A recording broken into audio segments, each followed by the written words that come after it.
আসসালামু আলাইকুম। আমি Masum Billah sir, Iqra Islamic school and model মাদ্রাসা থেকে বলছি।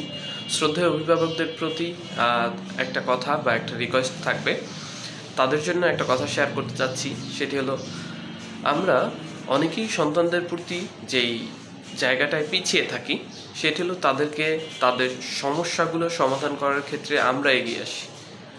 এক্ষেত্রে উচিত সন্তানের যেই যাবতীয় সমস্যা আছে সেটা তার সমাধানকে তার সমস্যার সমাধান তার বের করা।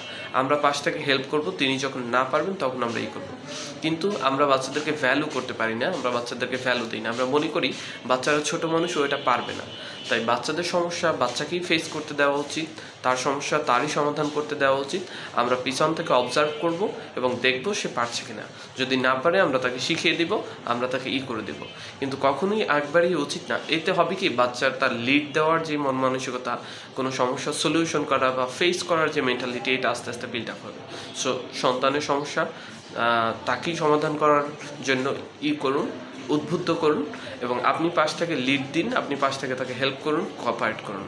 এতে সন্তানের লিডিং ক্ষমতা বাড়বে, সে নেতৃত্ব দেওয়ার ক্ষমতা বাড়বে এবং নতুন করে কোনো সমস্যা ক্রিয়েট হলে সেই সমস্যার সমাধান করার পথ তৈরি হবে।